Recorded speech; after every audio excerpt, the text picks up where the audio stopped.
il y a déjà quelques mois que nous avions instruit tous les provinciaux, c'est-à-dire les provinces, et on leur avait fait parvenir des spécimens, des bulletins, parce qu'il s'est fait que nous avons eu un petit problème au niveau de la procédure de passation des marchés.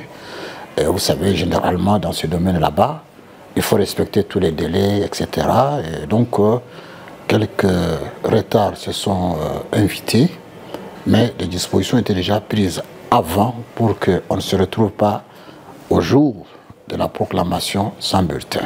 Que les parents soient calmes, parce que quand ils seront à l'école pour récupérer les cotes de leurs enfants, ils verront ces cotes sur les bulletins tels que nous les avions conseillés. Ce n'est pas des bulletins en carton, mais ce sont des bulletins qui ont été avec les spécimens très bien suivis et très bien sécurisés, en attendant que les bulletins cartonnés nous soient livrés par les fournisseurs qui auront gagné le marché.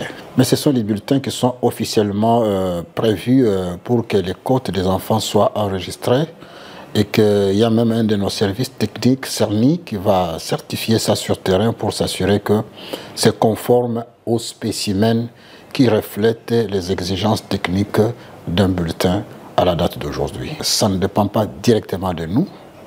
C'est au niveau de la procédure qu'il y a eu un problème de retard, mais ça va être rattrapé. Et quand les bulletins cartonnés seront imprimés, on pourra transcrire.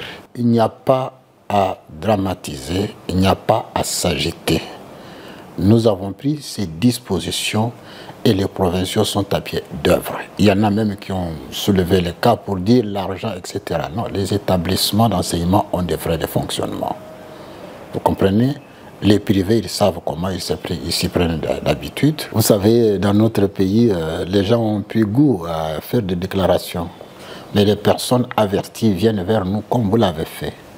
Il faut s'informer à la source. Les frais des bulletins viennent d'où?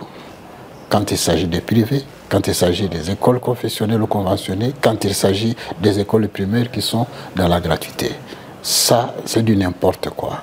Ce sont des gens qui veulent faire des déclarations tapageuses pour inciter les gens à des actes qui ne conviennent pas. On ne peut pas détourner les frais des bulletins. Les frais des bulletins ne viennent pas au secrétaire général. Ce n'est pas remis au secrétaire général, ce n'est pas remis au ministre.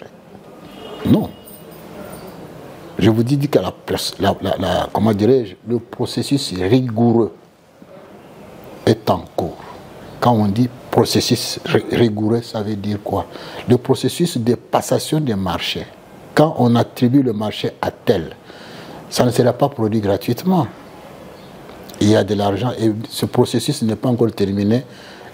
Certains se réveillent le matin, ils veulent amuser les gens dans les sociaux, et j'invite les parents et tous les autres partenaires qui sont concernés dans le cadre de notre sous-secteur qu'il ne faut pas se fier à ce genre de déclarations, ces gens qui ne savent pas quoi dire. Pas de panique, restez calmes, les dispositions sont prises par les autorités au niveau ministériel pour rester fidèles à leur coutume, c'est-à-dire à la fin de l'année, chaque enfant, chaque parent aura son billet de vacances et il aura aussi le bulletin avec les cotes de leurs enfants.